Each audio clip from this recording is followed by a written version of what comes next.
Alright then, Chase. Well, you didn't turn up to the game against Notts Forest with the water. It's not looking good for you, mate. You've had your chance. You've blown it. I'm not left with much choice here. Please, don't fire me. This is all I've got left now. I mean, you've got to give me something to work with. I've got to fire you, sack you from a job, unless you give me something to work with here. Have you got any qualifications, anything like that? I've got a degree in sports science. Does that help? I've actually got a degree in sports science. You've got a degree in sports science? Why have you never mentioned this before? We could use someone like you. We've got an opening, actually, on the sports science team that we could get you in. Well, I never saw it as necessary before. You said I could only be a water boy, so why would I tell you? Chase, you are absolutely unbelievable. I don't know how you could hide that from us. I mean, of course, we'll hire you straight away as a sports scientist. We need one of those. You're bloody lucky you are that this has happened. You're so lucky. Oh my God, Tom, this is fantastic. Thank you. Thank you so much. You saved my life. All right, don't you dare let me down again, Chase, or there's going to be trouble. I promise. I promise you, I will not let you down.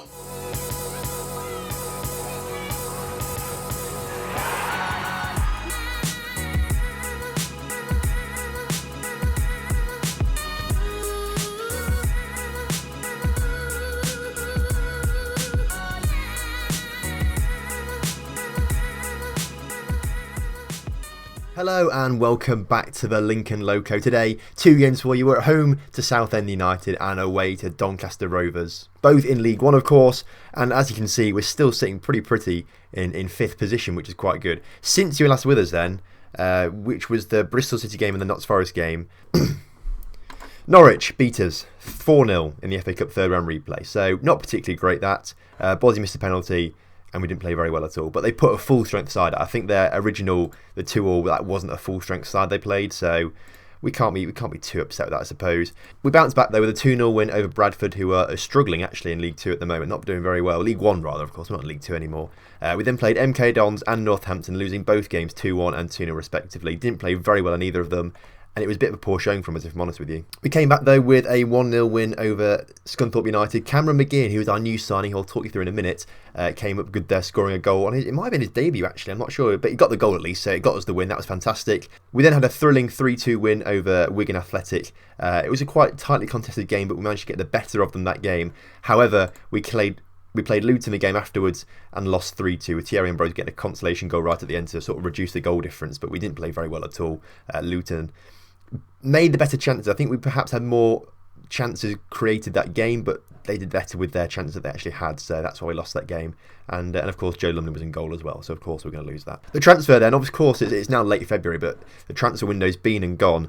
We were in for 2 players. One of the players was a wing back on the right hand side and right back who was League One current ability, championship potential, and in fact no, actually I think he was a championship player. Either way, the bid was accepted, but he just didn't want to talk to us at all. And now actually he's gone on loan to Notts County, who are at bottom of League 2. So I don't really understand the logic there, but he decided not to come to us. The player we did buy though for £200,000 from Barnsley is Cameron McGeehan. He is an attacking midfielder mainly and a central midfielder as well, so plays in 2 positions that are very nice. He's a Northern Irish international with 2 caps there, which is fantastic for us. And looking at his reports, he's a current League 1 fantastic player for League 1, got potential to be a good championship player as well. So we're getting more players that are capable of playing in the championship at some point, because right now it's only Ted Smith and Joe Lumley that can do that, and they're both goalkeepers and we can only sort of use one of those at a time. So there's the issue there. Played a fair bit of football actually, to be fair. Played a lot of Luton in League 2 level, did very well for them actually after starting at Norwich. Moved to Barnsley for an undisclosed fee, but never really fitted into their first team. As you can see, had 2 average, mediocre seasons there, but has come to us now. Will play a fair part in the second half of the season and hopefully will be a key player for us next year.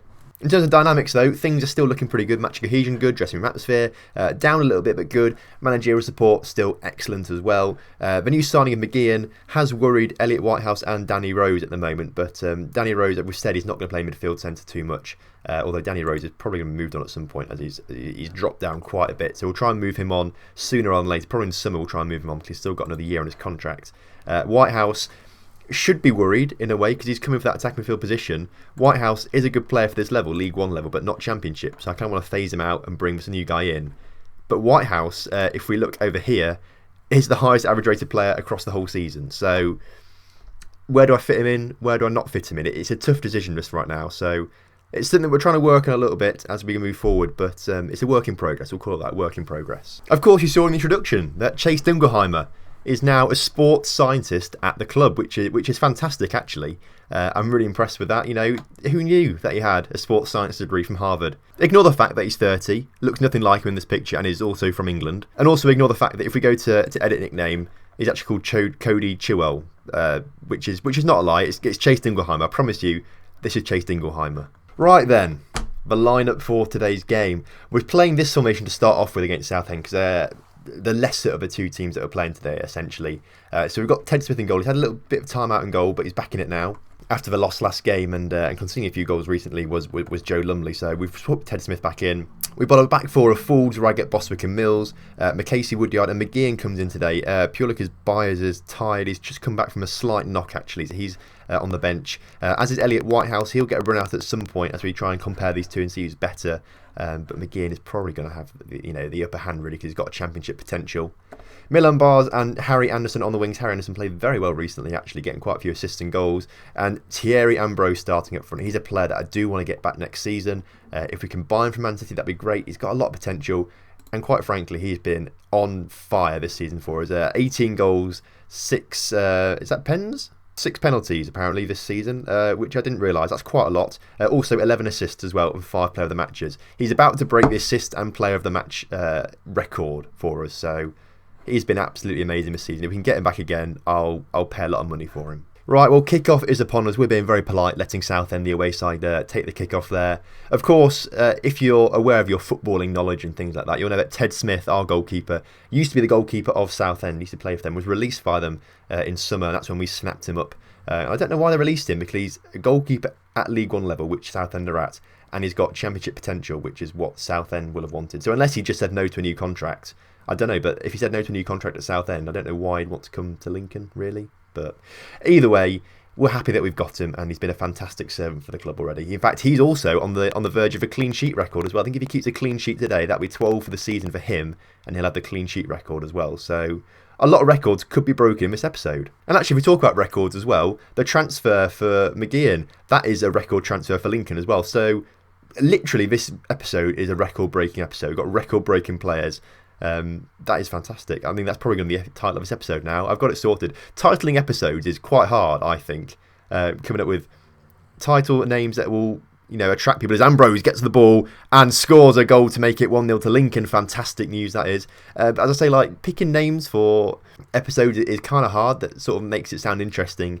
And then trying to pair that up with something for a thumbnail as well, even harder. So record breaking, I think, should be relatively simple to do now, I think. Corner coming in then for Southend, but it's cleared away. Dye has another chance to put it in the area, and it's gone straight onto Anton Ferdinand's head, and straight away Southend have managed to equalise, so not looking that great. I've also forgot to show you the table as well. As things stood before this, I think we were in 5th, but Charlton have just gone ahead of us. I can't believe I forgot to show you the table. That is ridiculous. As you can see though, as we're currently drawing, we're only 7 points off Portsmouth at the top. So, I mean, that is incredible, I think, if we're honest with each other. I think that's absolutely incredible for our first season here in League One. I think with both of our tactics that we've got, we can easily adapt them to be more attacking as well. Switch a few player roles, and of course we've got wingers that can be attacking. The wing backs can also be very attacking, so we've got the ability to turn things around like that. It's just the players aren't quite used to playing in attacking formations now, so it will take a bit of getting used to for them, I think. Well, still nothing happening in this game, so we're going to make a tactical change. McCasey is going to move forward. McGeehan is going to come inside him as a shadow striker, because that's what he loves to do. And then Elliot Whitehouse will come on the pitch and play as a ball-winning midfielder, just because that's what he likes. We keep a little bit of security at the back, which means we'll also move to attacking, we'll also move up to fluid, and hopefully that will change the game in our favour as we go forward in this game. We'll also just say get creative as well out there to the boys. 15 minutes ago, they may as well just go for it. Get creative, do what you want. We may actually say be more expressive as well. That might help out a little bit. Just try and get a bit more creative out there and just try and develop that last little thing that's going to happen. Ambrose is looking tired, so we'll bring Marcus Barnes on for him, who's actually... he's not very good, essentially. His star ratings have gone down dramatically since we signed him, so don't expect to see him stick around for too long. he's just around the club now to make up numbers more than anything, I think. I mean, a 1-1 draw with Southend isn't disastrous, but I much prefer to be getting wins. You know, if we were on that winning run that we were on, you know, last episode and the episode before or so, I'd be very, very cross with this. But the way we've played recently, we've had 3 losses in the past couple games. I'm not too fussed about a draw. A draw is points gained, in my opinion, as Southend have gone and scored a goal. Come on, boys. Right, quickly, overload is needed now, although they've got a throw-in right on the edge of our area. Mills clears it, but not very, very far, if we're honest with you. It's only gone as far as Niall Ranger, who puts it all back to Anton Ferdinand. If Milan Barnes can get a decent tackle in here, which he can't, McGeehan gets tackled though, and Barnes is coming forward now with it. McGeehan on the ball, up towards Barnes. Barnes, just please, he's got it. He's got the goal. We're back on level terms now. It's frustrating because that would have been the winning goal for us if they hadn't scored, but, you know, this is how football works, I suppose. You have to deal with the situation you're in, and that was a situation we're in right now. We had to get that goal. Minutes left on the clock now in this 4 minutes added time, and there is a highlight, and it's going towards us. Come on, Bars, just do your magic. Put it in towards Barnes. We've only gone and done it. We've rescued a win from a jaws of defeat after being 2-1 down. We've come back now and absolutely stolen the points there. We'll move back down to counter. We'll move back down to structured. We'll put Whitehouse back quickly there. You can't even play there. We'll put Woodyard there because they can play like that. Just confirm that. These last few minutes, just hold on. And in fact, we didn't even do it, did we? Because the game's over. The game is over. Smith, just clear it. And we've got the 3 points. He's taken his time to do it. As the game frozen, it didn't have to take it in the end. It's won. We've won that game 3-2. What a dramatic ending there. I am delighted with that. Passionately. No, we won't go passionate because they didn't actually play that well. That was a bit of a let-off. We'll say that. Elliot Whitehouse looked stressed by that, but they all seem motivated and fired up by that, so I'm happy with that. Moses McCasey also looked confused and demotivated. Do I care? A little bit about Elliot Whitehouse, actually, yeah, if I'm honest with you. You did well out there, mate. You did well. He looks happy. We'll say the same thing to McCasey as well, because actually I do want to keep my players happy. You did well out there, and now he just looks switched off, so great. This is a fantastic season we're having right now. I mean, the start. I mean, imagine if we didn't have that bad start, we'd be right up in the first, second place easily. Only a couple of days now until the Doncaster game. Depending on timing, I don't think it'll happen this episode. But Regen Day should be around the corner, round about now. I think it can't be too far away. Regen Day, so that's quite exciting. I should probably say to you as well, the youth facilities once again are being upgraded. This happened like a few weeks ago. It's happened in December, but the youth facilities are being improved once again. So if we look at the club now, it's facilities, isn't it? Facilities. We've currently got below average youth facilities, but that may go up to average or good. I don't know. We're investing £650,000 into it, so it should be a sizable increase, I think. Oh, we do actually get it today. That's pretty decent, to be fair. Here are the regens then. Alex Pitt is meant to be the most gifted player to come through youth ranks in recent years. Let's have a look at how bad he's going to be. Oh, that's actually nice, to be fair. 5 stars of potential. I'm liking that, if I'm honest with you. I'm liking that. A central midfielder plays as a Carrillo or an advanced playmaker or a Mazzella. I like that. You know what? I'm happy with that. Let's look at the whole squad then. Anyone else going to be decent out there? Mason Waters. Another 5-star player. Another central midfielder. 15 years old. I didn't really look at stats. Determination, 19. I absolutely love that. That is fantastic. If we get him tutored by the right guy, I mean, I don't know if he even needs a tutoring, does he? Driven personality, 19 determination. That is fantastic. Advanced playmaker as well. He, hopefully, is a player that we can use in the future. That would be fantastic. Obviously, it doesn't tell us if he's going to be a Premier League footballer yet, but I like to think that's what it means. Alex Pitt, not quite as determined, so I have to get him tutored, actually, but he's got some decent stats, a fantastic work rate, good flair leadership. He could be a future captain. I'm getting excited already. I really, really hope these players turn out to be decent for us. These two could be the stalwart to the future, actually. And of course, James Duffy as well, 4.5-star potential. That's nice as well. Central defender, centre-back, or left-back as well. Or left wing-back as well, potentially even. You know, there's 12 determination, fairly professional. That is good as well. Again, if we get him tutored by the right guy, we can't get him tutored yet, I don't think, because he's technically not signed. He's still a youth candidate. But that is a fantastic little thing we've got going on there. Oh, we're about to get to my 100th game of management as well. There's all sorts of records potentially broken and new regens, which could be the best ever and things like that. This is a quality episode. I'm really enjoying this so far. So this is the lineup for the squad that is taking on Doncaster away from home today. Raggett, Dickey and Bostwick as that centre-back partnership there. They're doing pretty well this season. Ford had to come in as wing-back, but he can't really do it. So he's there on the pitch. We'll find out how good he actually is. Mills on that right-hand side. Byers and Woodyard as ever in that midfield. McGeehan, is he going to start or am I going to start Whitehouse? I feel like I want to start Whitehouse because he's got better partnerships actually. But then McGeehan's got championship potential that we need to start fulfilling. So I reckon we start McGeehan and then we've got Pogba and Ambrose starting up front today. Of course, Ambrose can still get assists. He didn't get any assists or player of the match, so if he gets those today, he's got records. If Ted Smith, who should be on the pitch, not Lumley, gets his clean sheet, then again he breaks the record as well. So still record-breaking episode is potentially here. Doncaster, obviously, not a million miles away from Lincoln, really. I don't think there was much rivalry, though, between the two sides, which is a bit unfortunate, as Pogba comes very close, 16 seconds into the game. He was offside, though, so if he did score, it wouldn't have meant anything, unfortunately, for us. But, you know, a positive start. We'll take that. Potentially even third if Rotherham start to lose and lose by a good 15 goals or so, because that's how far ahead of us they are goal difference-wise. Doncaster coming forward, though. They're sitting just behind us in the table as Mandeville scores a goal there. Mandeville we know all about from 0 to hero last season when we played with Doncaster. He was a star for us then. Doncaster sitting, they were sitting 8th going into this game actually.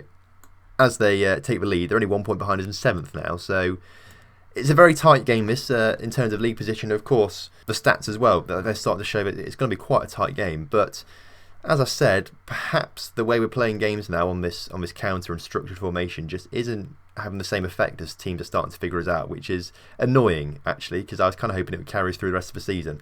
We've still got a chance though to come forward as Pogba collects the ball, loses it though to Charlesy, who's a player that I wanted to get on loan actually from Everton, but we didn't get him for whatever reason. Pogba though through to Woodyard, who we've managed to win the ball back.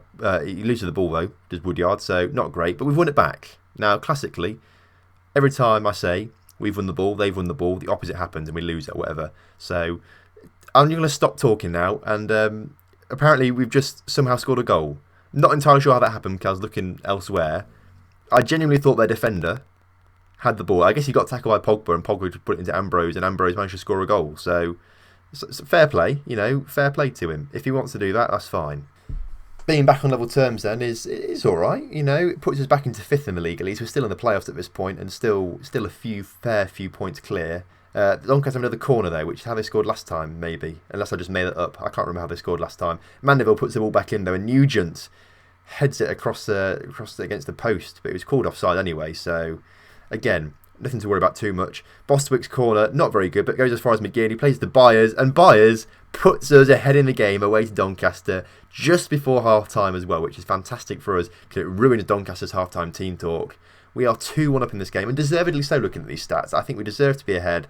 Ambrose still not quite getting his assist, but he has got the highest rating of all players, apart from actually 2 players, so he's not going to get his man of the match yet, and Ted Smith's not going to get his clean sheet. So records may not actually be broken, but we can hope. We can still hope. Mitchell Lund coming on for Doncaster there. Another player that I recognise from 0 to hero last year. There's a fair few players actually.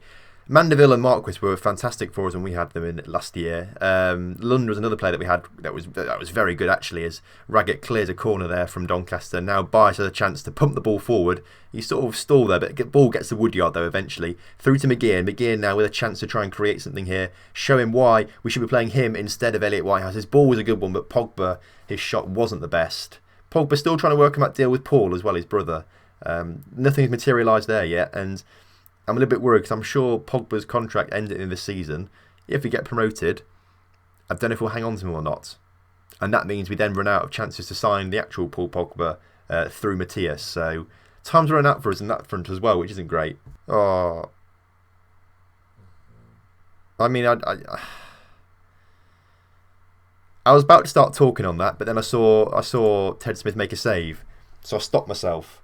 That was a stupid idea because they've just gone and scored a few more goals there. I say a few more, they scored 1 more goal, so exaggeration a little bit too much there. We've just given the ball away now. Marquis coming forward, plays it to Mandeville. Is it going to be 3-2? He puts the ball across. It's a bloody own goal and it's 3-2.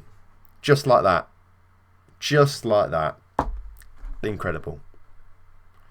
Alright, tactics to be changed then. We can't do much with Fools. He's played awfully as well.